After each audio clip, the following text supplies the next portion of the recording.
الشيطان الرجيم.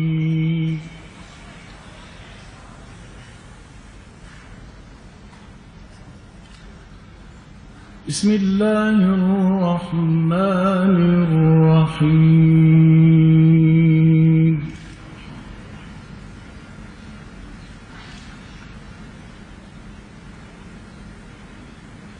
الله نور السماوات والأرض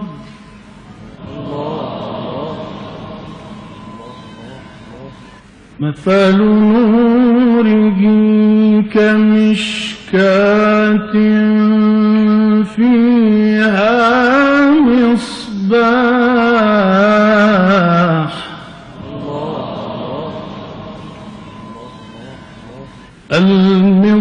المصباح في زجاجة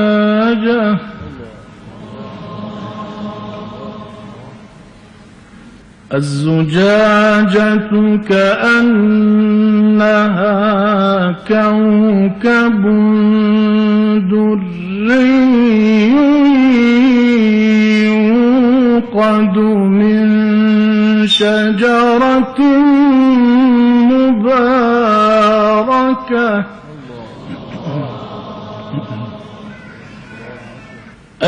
الزجاجة كأنها كوكب دري يوقد من شجرة مباركة زيتونة يوقد من شجرة مباركة زيتونة لا شرقية ولا غربية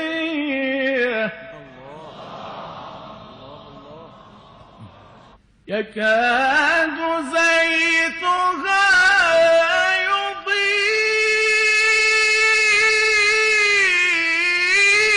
يضيء ولو لم تمسسه نار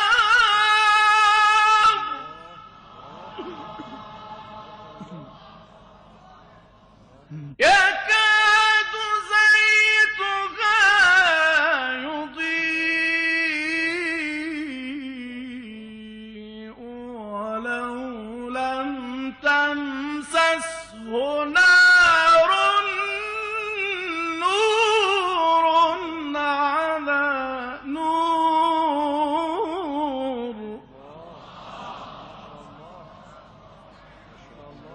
يهدي الله لنوره من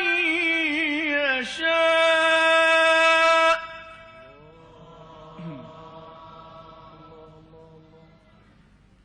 ويضرب الله الأمثال للناس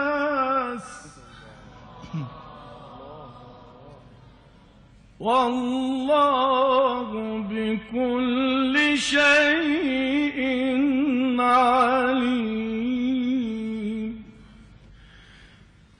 في بيوت أذن الله أن ترفع ويذكر فيها اسمه يسبح له فيها بالغدو والآصال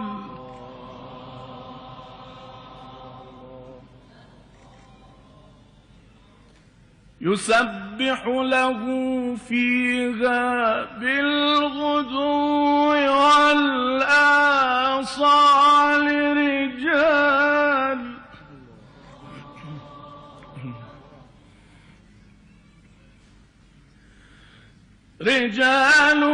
لا تلهيهم تجارة ولا بيع عن ذكر الله وإقام الصلاة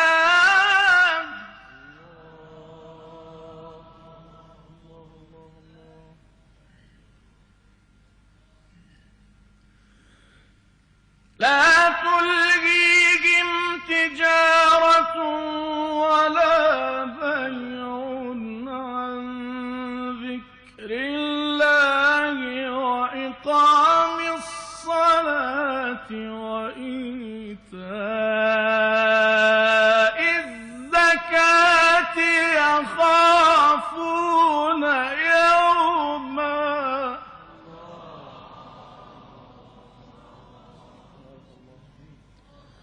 يخافون يوما تتقلب فيه القلوب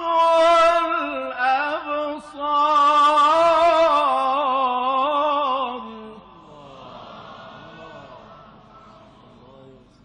ليجزيهم الله أحسن ما عملوا ويزيدهم من فضله والله يرزق من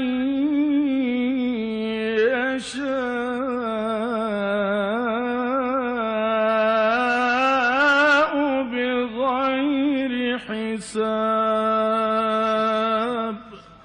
صدق الله العلي العظيم.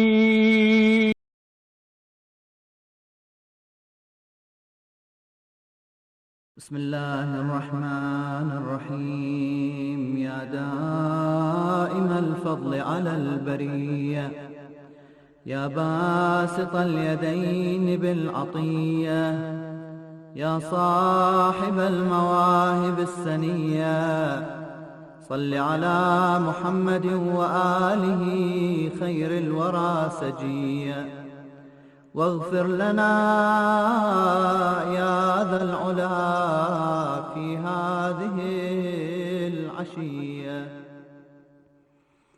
بسم الله الرحمن الرحيم. اللهم إني أسألك برحمتك التي وسعت كل شيء، وبقوتك التي قهرت بها كل شيء، وخضع لها كل شيء وذل لها كل شيء،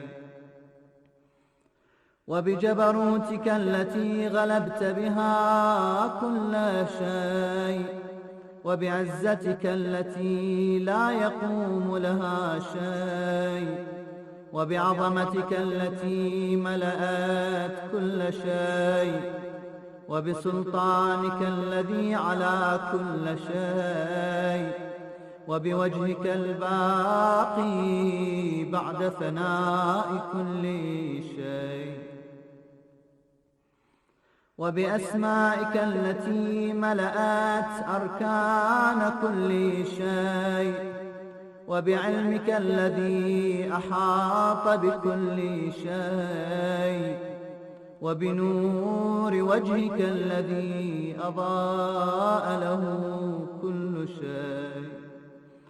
يا نور يا قدوس يا أول الأولين ويا آخر الآخرين، اللهم اغفر لي الذنوب التي تهتك العصام، اللهم اغفر لي الذنوب التي تنزل النقام، اللهم اغفر لي الذنوب التي تغير النعام، اللهم اغفر لي الذنوب التي تحبس الدعاء، اللهم اغفر لي الذنوب التي تنزل البلاء،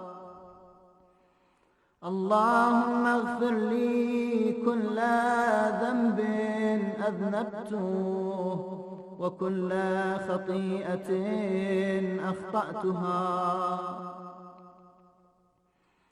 اللهم إني أتقرب إليك بذكرك وأستشفع بك إلى نفسك وأسألك بجودك أن تدنيني من قربك وأن توزعني شكرك وأن تلهمني ذكرك.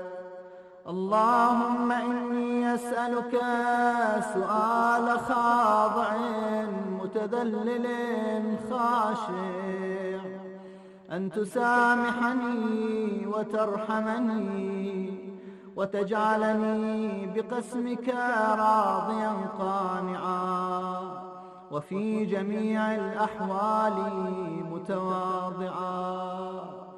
اللهم وأسألك سؤال من اشتدت فاقته وأنزل بك عند الشدائد حاجته وعظم فيما عندك رغبته. اللهم عظم سلطانك وعلى مكانك وخفي مكرك وظهر أمرك وغلب قهرك وجرت قدرتك ولا يمكن الفرار من حكومتك. اللهم لا أجد لذنوبي غافرا ولا لقبائحي ساترا ولا لشيء من عملي القبيح بالحسن مبدلا غيرك. لا إله إلا أنت سبحانك وبحمدك. ظلمت نفسي وتجرأت بجهلي وسكنت إلى قديم ذكرك لي ومنك علي. اللهم مولاي كم من قبيح سترته وكم من فادح من البلاء أقلته وكم من عثار وقيته وكم من مكروه دفعته وكم من ثناء جميل لست أهلا له نشرته. اللهم عظم بلائي وأفرط بي سوء حالي وقصرت بي أعمالي وقعدت بي أغلالي وحبسني عن نفعي بعد أملي وخدعتني الدنيا بغرورها ونفسي بجنايتها ومطالي يا سيدي فأسألك بعزتك ألا يحجب عنك دعائي سوء عملي وفعالي ولا تفضحني بخفي ما اطلعت عليه من سري ولا تعاجلني بالعقوبة على ما عملته في خلواتي من سوء فعلي وإساءتي ودوام تفريطي وجهالتي وكثرة شهواتي وغفلتي. وكن اللهم بعزتك لي في كل الأحوال رؤوفا وعلي في جميع الأمور عطوفا. إلهي وربي من لي غيرك أسأله كشف ضري والنظر في أمري. إلهي ومولاي أجريت علي حكما اتبعت فيه هوى نفسي، ولم أحترس فيه من تزيين عدوي، فغرني بما أهوى وأسعده على ذلك القضاء، فتجاوزت بما جرى علي من ذلك بعض حدودك، وخالفت بعض أوامرك، فلك الحجة علي في جميع ذلك، ولا حجة لي فيما جرى علي فيه قضاؤك، وألزمني حكمك وبلاؤك.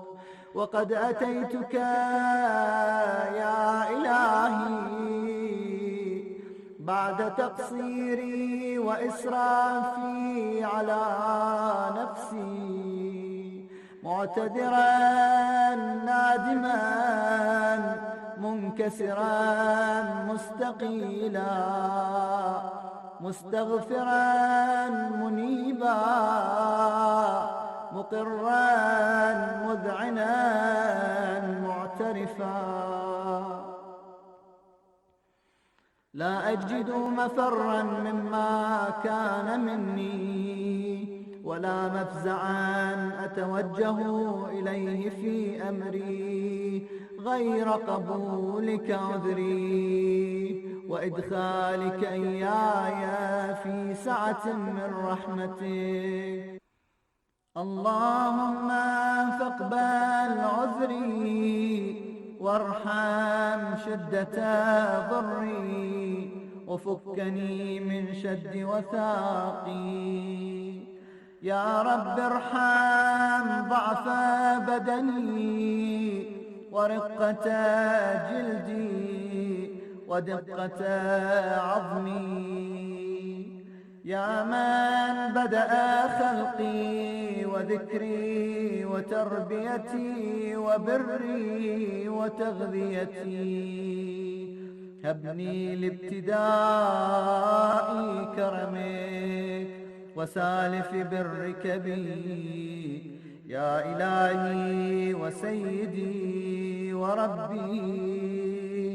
أتراك معذبي بنارك بعد توحيدك، وبعد ما انطوى عليه قلبي من معرفتك، ولهج به لساني من ذكرك، واعتقده ضميري من حبك.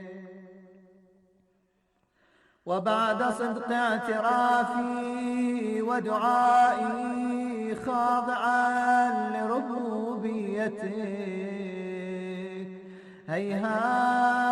هيهات أنت أكرم من أن تضيع من ربيته، أو تبعد من أدنيته، أو تشرد من آويته، أو تسلم إلى البلاء من كفيته ورحمته.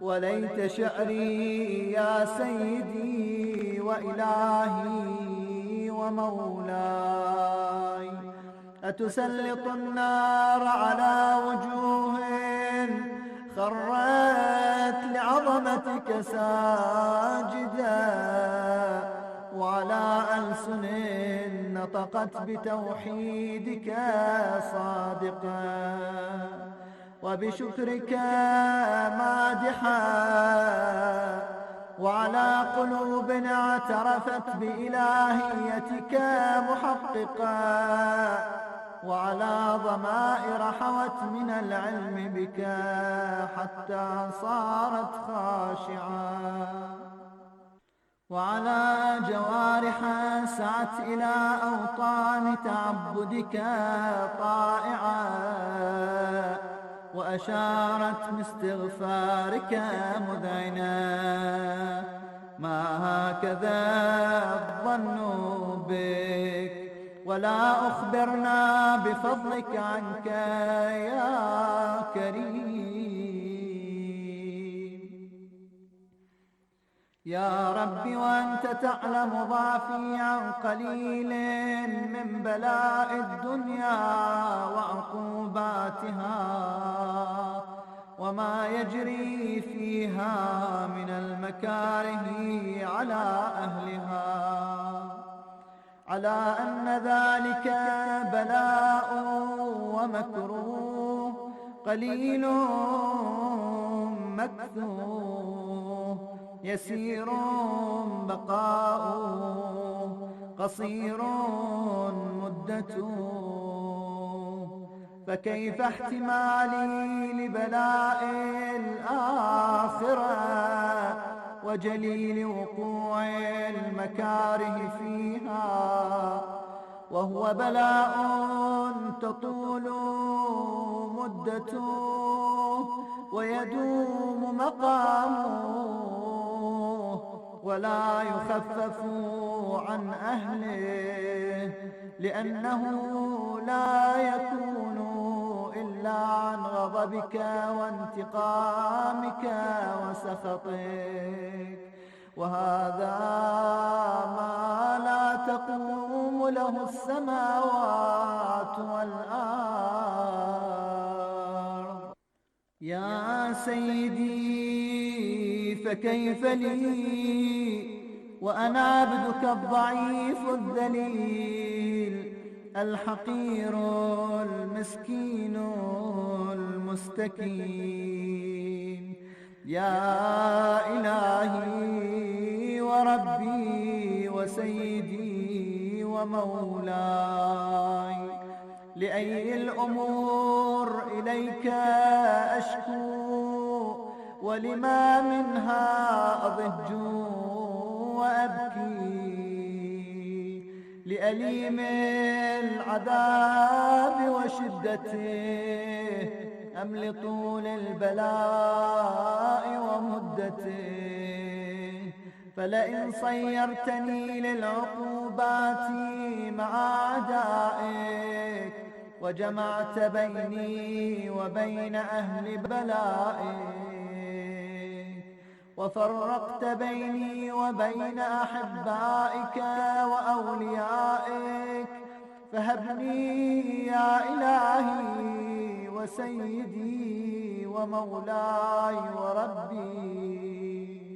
صبرت على عذابك فكيف أصبر على فراقك؟ وهبني صبرت على حر نارك فكيف أصبر عن النظر إلى كرامتك؟ أم كيف أسكن في النار ورجائي عفوك؟ فبعزتك يا سيدي ومولاي أقسم صادقا لئن تركتني ناطقا لأضجن إليك بين أهلها ضجيج الآملين، ولأصرخن إليك صراخ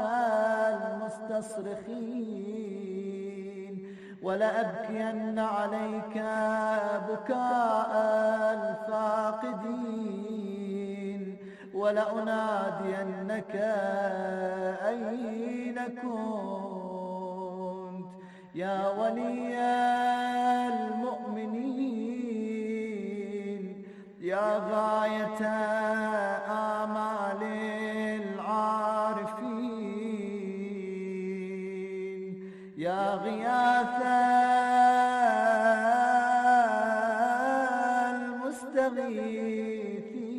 المستغيثين، يا حبيب قلوب الصادقين، ويا إله العالمين.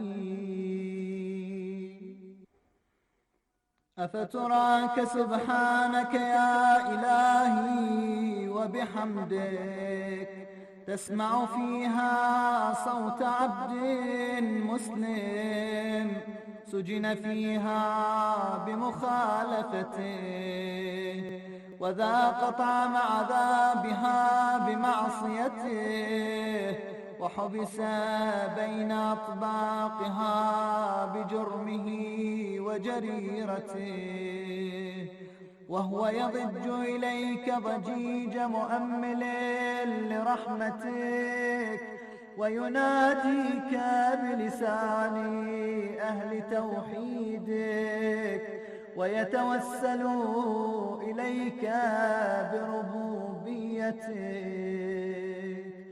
يا مولاي، فكيف يبقى في العذاب وهو يرجو ما سلف من حلمك؟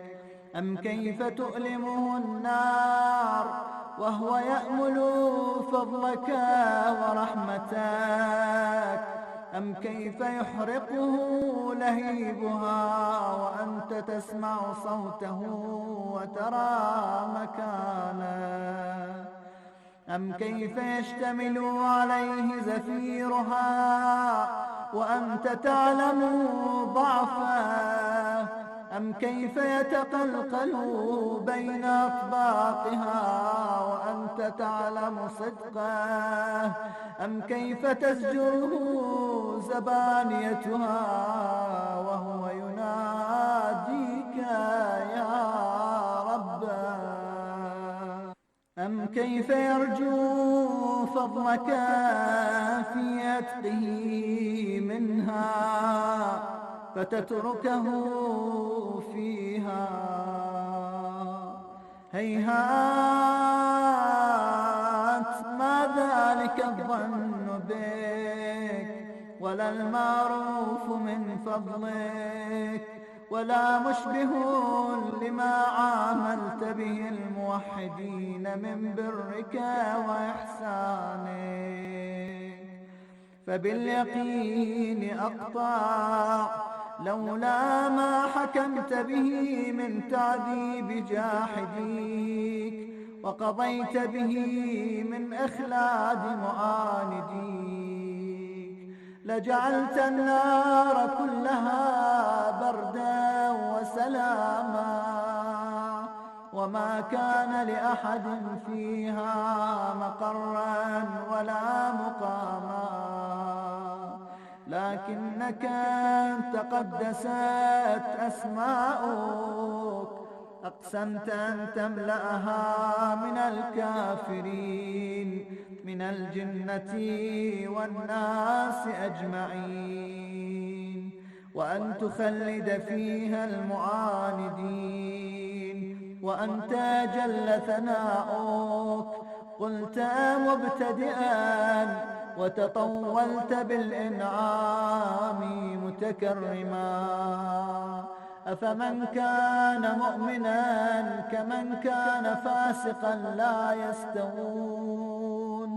إلهي وسيدي، فأسألك بالقدرة التي قدرتها، وبالقضية التي حتمتها وحكمتها وغلبت من عليه أجريتها، أن تهب لي في هذه الليلة وفي هذه الساعة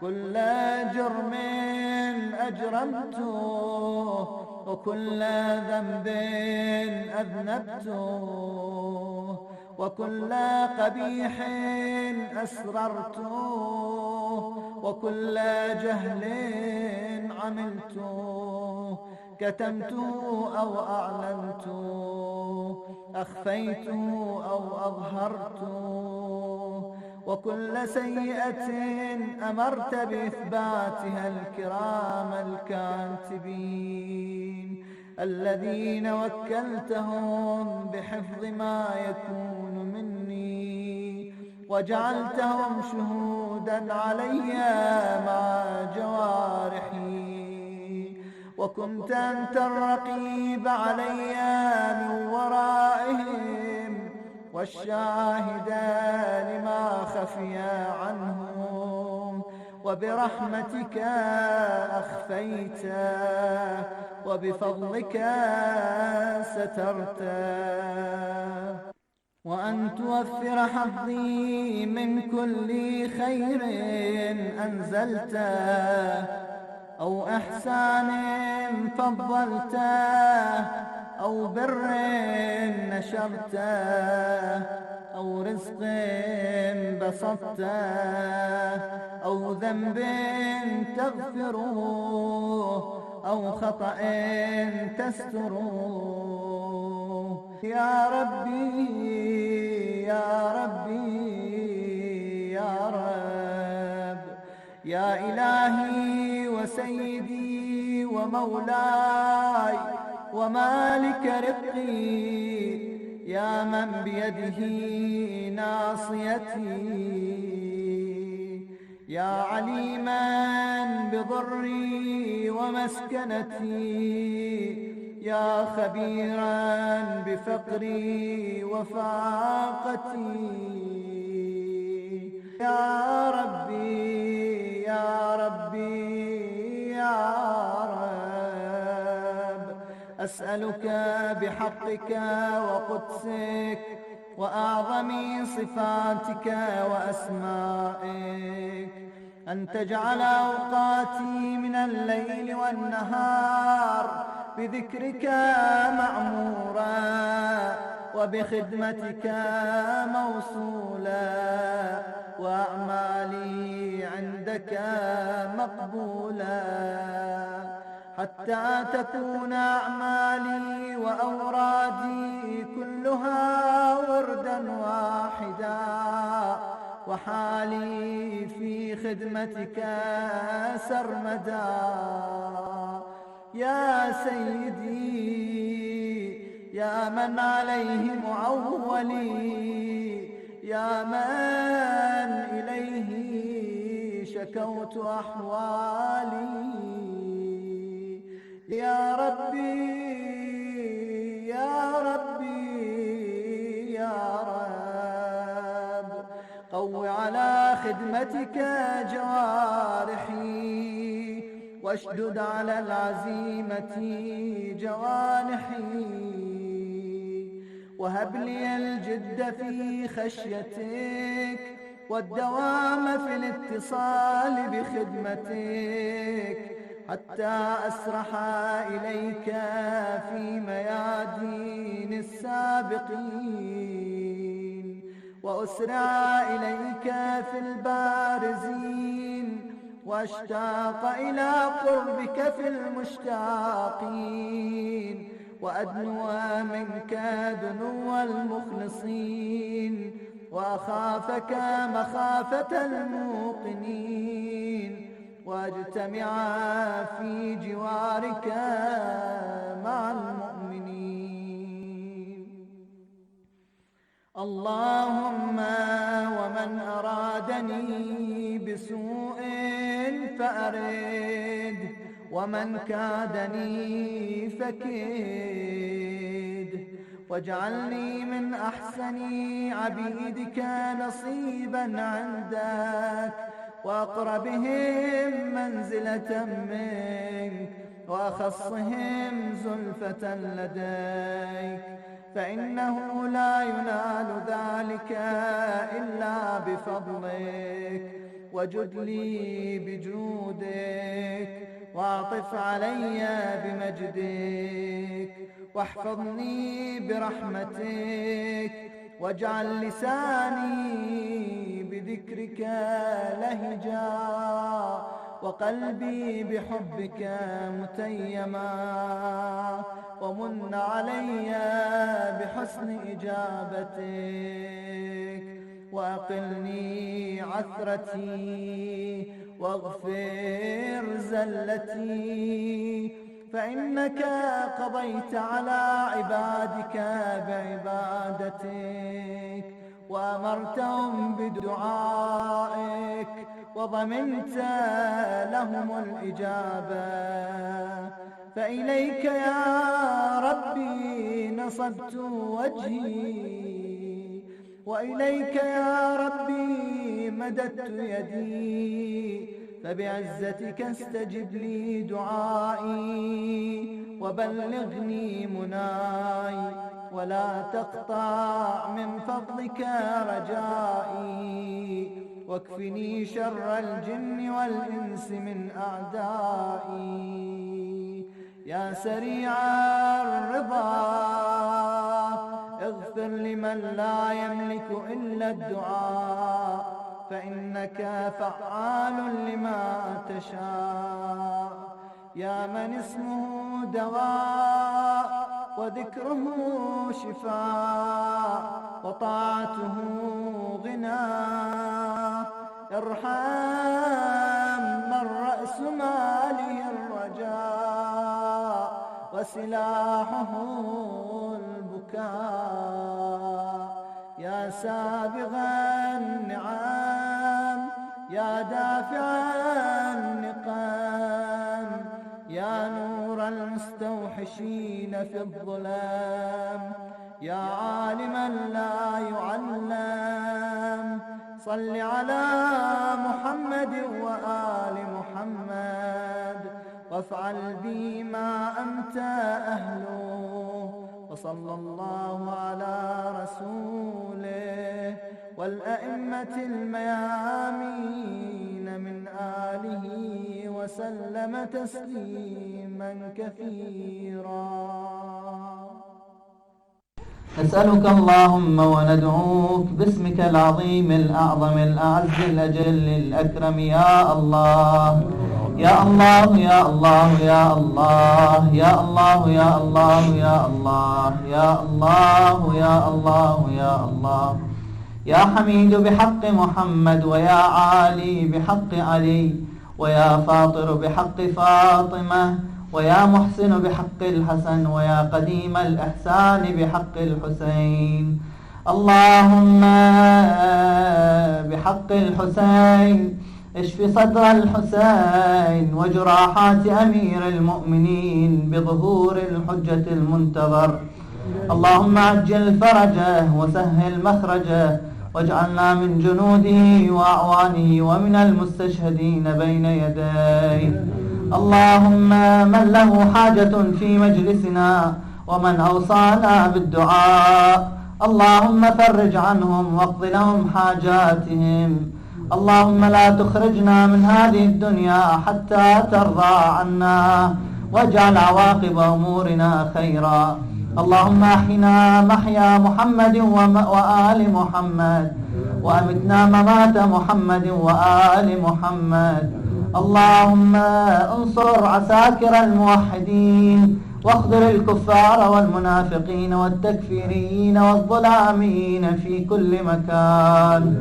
اللهم صل على محمد وآل محمد، واجعلنا من جندك فإن جندك هم الغالبون، واجعلنا من حزبك فإن حزبك هم المفلحون، واجعلنا من أوليائك فإن أولياءك لا خوف عليهم ولا هم يحزنون، برحمتك يا أرحم الراحمين.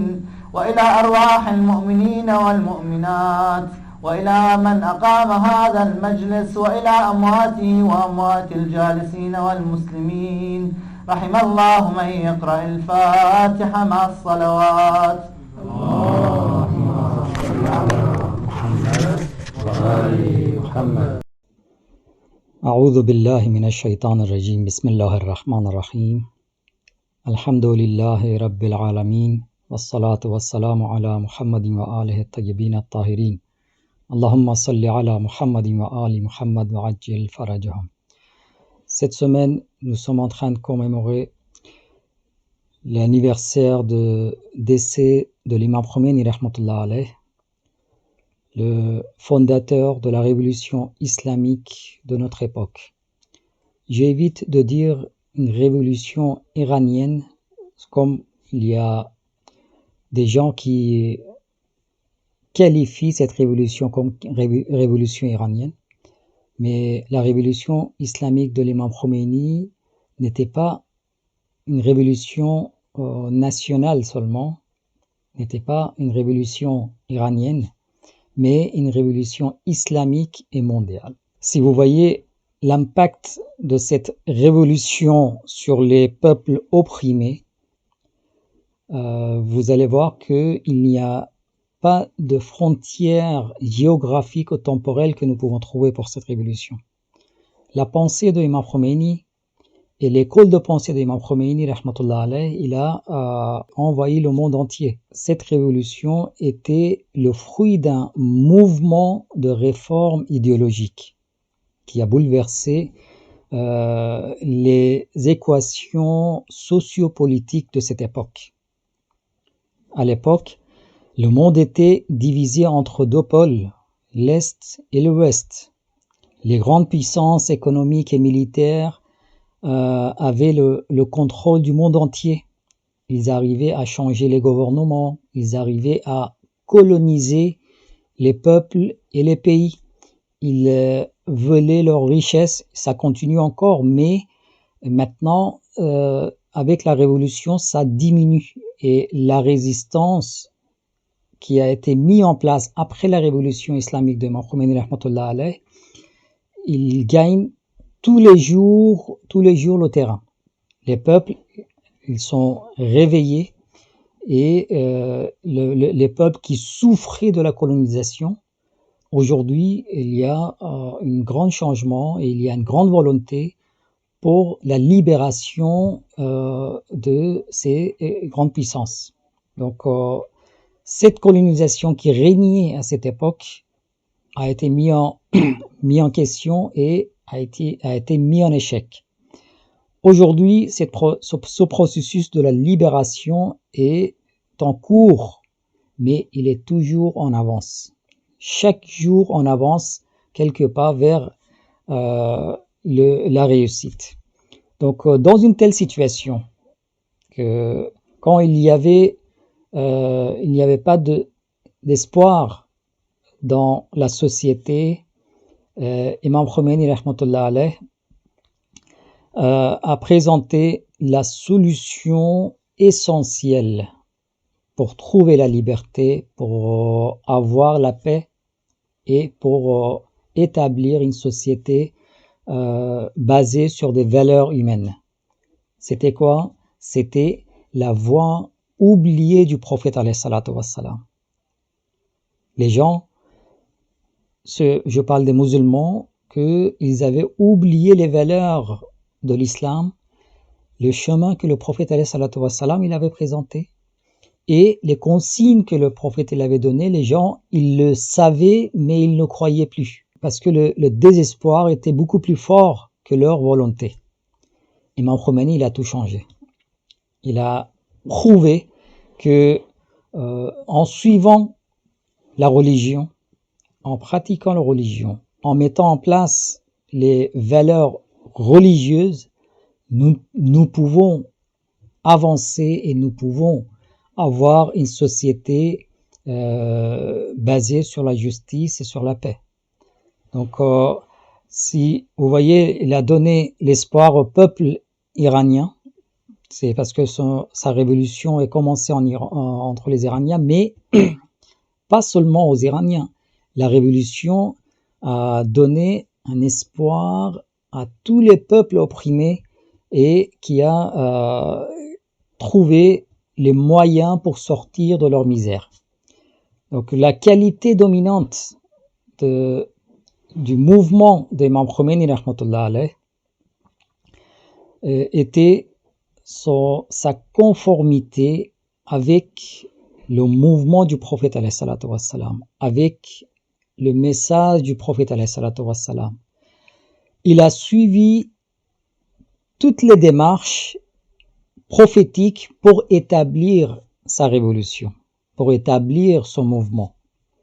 Et quand on voit la réussite de cette révolution qui est commencée en Iran, qui a été exportée vers l'extérieur, c'était dans d'autres pays aussi, et qu'aujourd'hui nous voyons comme des fruits des résistances dans le monde entier. Quand on voit tout ça et sa réussite exceptionnelle depuis 40 ans, la croissance de la révolution, c'est judicieux d'aller chercher les clés de son succès. Tout le monde cherche comment ça se fait que cette révolution qui a été faite au nom de l'islam et qui a eu le succès, parce que les mouvements faits au nom de l'islam dans l'histoire, après Imam Hussein alayhi salam, il n'y a pas eu un mouvement qui a réussi à établir un gouvernement, au moins une société, et qui a pris le pouvoir. Toujours les dictateurs de chaque époque, les tyrans de chaque époque, ils ont écrasé ces mouvements, et notre histoire, il témoigne. Donc, cette exception que nous voyons à notre époque, et nous avons l'honneur de vivre l'époque de l'imam Khomeini, rahmatullah alayh, ça nous met dans cette question que voilà, c'est pourquoi et comment quels sont les principes et quelles sont les démarches qui ont été respectées par l'imam Khomeini, rahmatullah alayh, pour sa réussite. Donc, comme nous avons mentionné un instant que Imam Khomeini, rahmatullah alayh, en fait, il a rappelé la voie du prophète alayhi salatu wassalam. La révolution islamique de l'imam Khomeini, il a inspiré de l'enseignement donné par le prophète alayhi salatu wassalam. Imam Khomeini, il n'a pas fait quelque chose de nouveau, il n'a pas donné des éléments tout neufs, que voilà, c'est qui n'existait pas. Non, il a rappelé et il a prouvé que en appliquant les valeurs islamiques, nous pouvons gagner. Donc, je vais citer 2-3 points ici qui ont été la base du mouvement du prophète alayhi salatu wassalam, et Imam Khomeini aussi, il a suivi ces principes. Dans quelques minutes, ça ne sera pas possible d'aller en détail et aller encore citer d'autres éléments, mais d'autres éléments importants que nous allons, Inch'Allah, développer ce soir.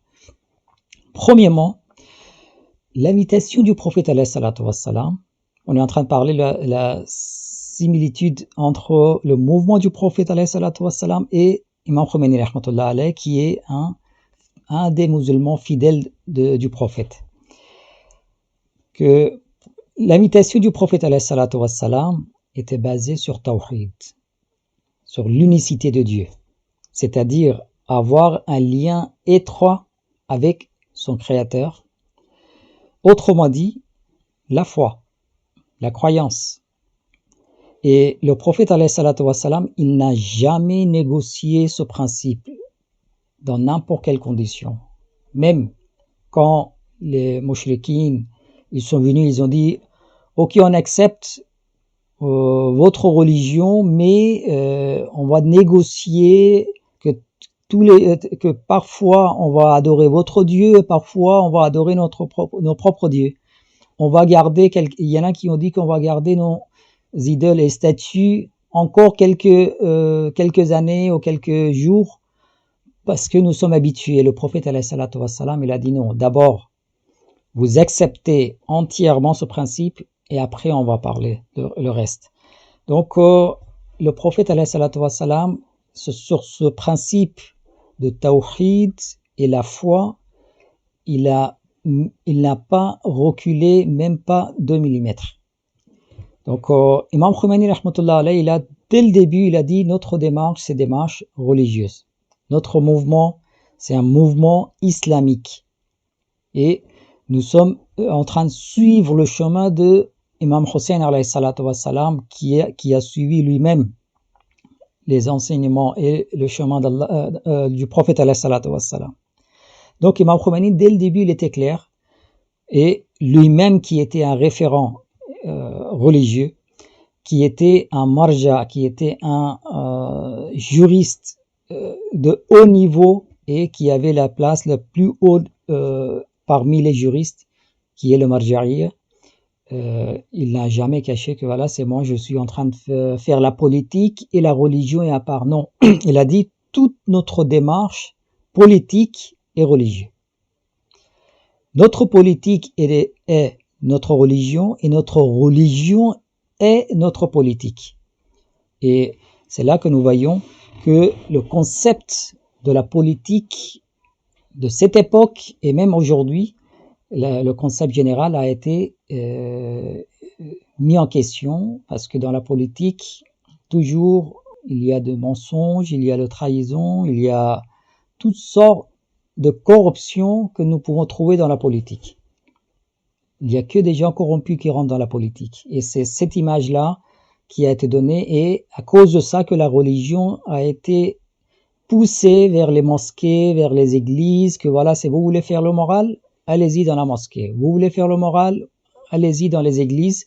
On vous écoute, c'est bon, ce sont les bonnes paroles, mais en pratique et sur le terrain, c'est la corruption qui règne. Donc Imam Khomeini, il a dit non. Si on veut propager le bien dans la société, il faut rentrer dans la politique, mais avec nos propres valeurs. Et pratiquement, on voit que Imam Khomeini, rahmatullah alayh, il a concrétisé son idéologie en mettant en avance les valeurs islamiques et morales, et en allant dans ce chemin, il a eu la réussite. Donc, deuxième principe, c'était le refus de toute puissance sauf Allah subhanahu wa ta'ala. C'est-à-dire, nous, quand nous croyons Allah, donc au-dessus d'Allah subhanahu wa ta'ala, nous croyons à aucun pouvoir. Tout le monde est soumis à la puissance d'Allah subhanahu wa ta'ala et à la volonté divine. Ni nous et ni quelqu'un d'autre qui va aller au-dessus de ces limites. Donc, ces deux principes, nous trouvons dans le shahada, le premier shahada que nous disons, la ilaha illallah, qu'il n'y a pas d'autre Dieu que Allah subhanahu wa ta'ala. Donc, quelqu'un qui rentre avec le tawhid et il dit que voilà, si je crois à l'unicité de Dieu, donc il va jamais soumettre à une puissance injuste qui va dans le contresens, c'est-à-dire contre la volonté divine. Il va jamais accepter ça. Donc le prophète alayhi salatu wa salam, il l'a jamais accepté. Et Imam Khomeini rahmatullah alayhi, il a suivi le même chemin que voilà, c'est moi, le gouvernement dictatorial de cette époque, du Shah, on va jamais accepter. Il n'y aura pas de négociation. Il disait en persan, Shah, il faut qu'il parte. Donc, il était obligé de partir et il est parti. Troisième principe, qui est, je trouve que ce troisième principe, il est moins parlé et moins détaillé dans nos analyses faites sur le mouvement du prophète alayhi salatu wassalam et également sur le mouvement de Imam Khomeini rahmatullah alayh. Le troisième principe qui a été respecté, c'est le respect du choix du peuple. C'est-à-dire, le prophète alayhi salatu wassalam, pendant 13 ans à la Mecque, il a subi toutes sortes de tortures, toutes sortes de répressions. Ses fidèles, ils ont été persécutés jusqu'à aller la mort. Les premiers martyrs qui sont les parents de Ammar et Yasser, la première femme martyre, c'est Soumaïa, sa mère. Nous avons le témoignage de l'histoire que pendant l'époque de la Mecque, c'est-à-dire 13 ans du prophète alayhi salatu wassalam à la Mecque, le prophète, il n'a pas lancé un mouvement politique pour récupérer le pouvoir.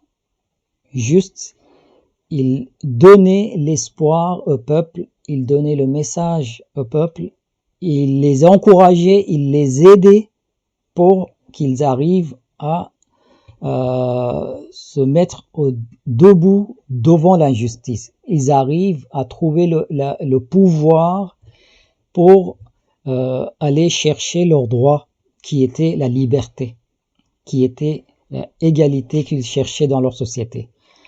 Mais tant que la volonté du peuple n'a pas été établie, le prophète alayhi salatu wassalam, il a resté juste en donnant les enseignements. Mais une fois son message a traversé les frontières de la Mecque, ils sont arrivés jusqu'à Médine. Médine, c'est-à-dire le Yathrab. À l'époque, il ne s'appelait pas Médine. Les gens de Yathrab, quand ils ont entendu, ils ont contacté le prophète alayhi salatu wassalam. Le premier pacte et deuxième pacte, ceux qui vont suivre l'histoire, ils peuvent aller voir les pactes qui ont été faits entre le prophète alayhi salatu wassalam et les gens de Yathrab, qui étaient Aus ou Khazraj. Première année, il y a une dizaine, vingtaine de personnes qui ont accepté l'islam. L'année d'après, 75 personnes ont accepté l'islam et ils ont ramené leur chef. L'islam est arrivé avant que le prophète alayhi salatu wassalam, il met ses pieds sur ce terre. Ils ont accepté l'islam, ils ont discuté, ils ont signé un pacte avec le prophète alayhi salatu wassalam avec un choix libre. Mais une fois ils ont accepté, le prophète il a dit « Ok, moi je suis à votre service, je reste avec vous » et il a resté jusqu'à la fin de sa vie avec ce peuple, il a respecté son pacte. Donc, la volonté du peuple, si on voit avec le prophète alayhi salatu wassalam qui a été respecté de telle façon que, avec leur choix que le prophète il a établi un gouvernement à Médine. Deuxième preuve que nous trouvons, c'est la succession du prophète alayhi salatu wassalam quand Imam Ali alayhi salam a été écarté par le peuple. La majorité des musulmans, ils ont refusé la succession légitime de Imam Ali alayhi salam.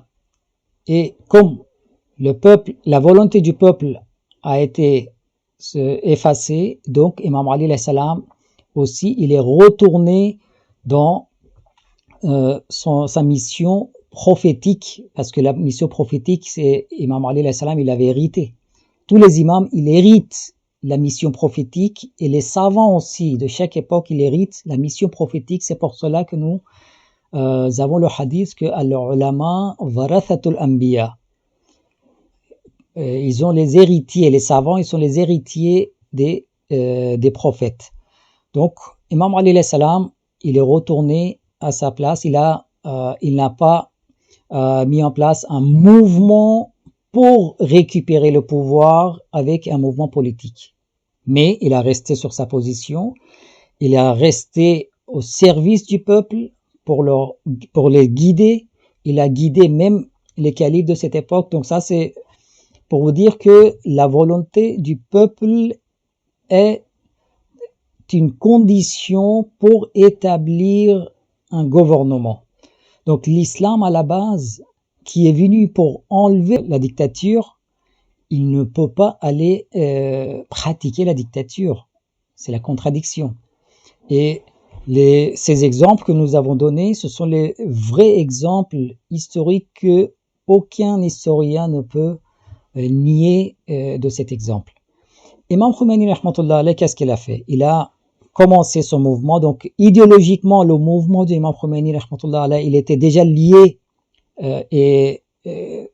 étroitement avec le mouvement du prophète alayhi salatu wassalam, le mouvement d'Imam Hussein alayhi salam.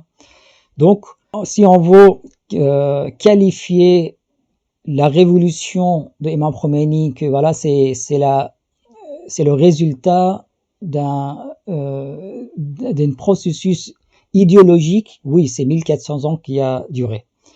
Mais les démarches politiques qu'Imam Khomeini, rahmatullah alayh, il avait faites, ils étaient une quinzaine, vingtaine d'années avant la réussite de la révolution.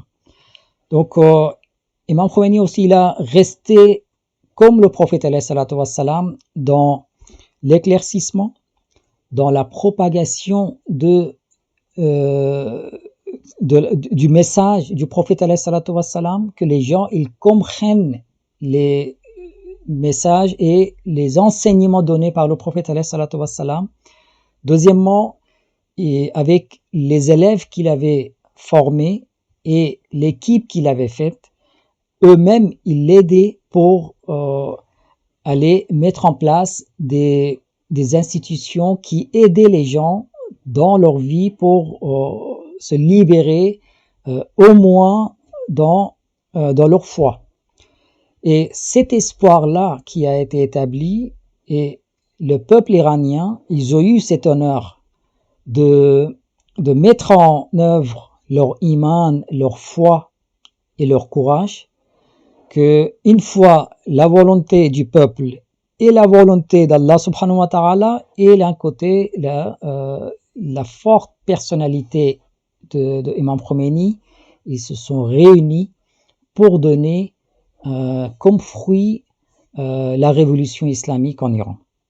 Donc dans quelques minutes, nous avons résumé des grandes lignes et des grands principes respectés dans cette révolution, et même aujourd'hui, nous voyons et nous confirmons que en restant attachés avec ces principes, que nous pouvons avoir la réussite dans n'importe quel domaine.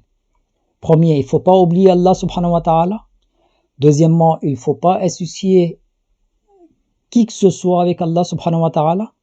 C'est que lui qui nous donne et qui nous donne la possibilité de vivre et d'avoir la réussite dans notre vie. Deuxième et troisième principe, c'est avoir un bon leadership et une coordination du peuple et le leader. Donc on voit qu'avec cette révolution, il y a plein de choses qui ont été changées dans le monde. Les concepts de la religion a été changé. Les gens qui croyaient que la religion c'est une idéologie personnelle et individuelle, il faut garder la religion dans le cœur et dans la société, on ne peut pas pratiquer la religion. Imam Khomeini il a dit non, on peut pratiquer, mais c'est que la religion qui assure notre prospérité. Ce n'est que la religion qui nous donne la garantie de la réussite et c'est la foi qui est la base de toutes sortes de la prospérité. Aujourd'hui, avec les événements que vous suivez dans le monde et les mouvements de résistance qui sont en pleine croissance et qui vont donner bientôt des bons résultats, Inch'Allah, que nous allons constater la vraie réussite du mouvement du prophète alayhi salatu wassalam par arrivée de son successeur, son dernier successeur, Imam al-Asr, Ajjalallahu ta'ala farajahu sharif. Wassalamu alaikum wa rahmatullahi wa barakatuh. Bismillah ar-Rahman ar-Rahim. Ya man tuhalla bihi aqadul makarim, ويا من يفتأ به حد الشدائد، ويا من يلتمس منه المخرج إلى روح الفرج. ذلت لقدرتك الصعاب وتسببت بلطفك الأسباب، وجرى بقدرتك القضاء ومضت على إرادتك الأشياء، فهي بمشيتك دون قولك مؤتمرا، وبإرادتك دون نهيك منزجرا. أنت المدعو للمهمات وأنت المفزع في الملمات لا يندفع منها إلا ما دفعت ولا ينكشف منها إلا ما كشفت وقد نزل بي يا رب ما قد تكأدني ثقل وألم بي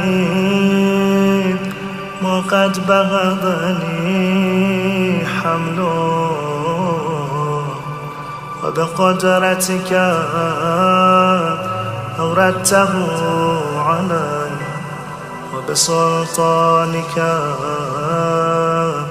وجهته إلي فلا مصدر لما أمرت ولا صارف لما وجهت ولا فاتح لما أغلقت ولا مغلق لما فتحت ولا ميسر لما عسرت ولا ناصر لمن خذلت فصل على محمد وآله وافتح لي يا رب باب الفرج بطولك واكسر عني سلطان الهم بحولك وأنلني حسن النظر فيما شكرت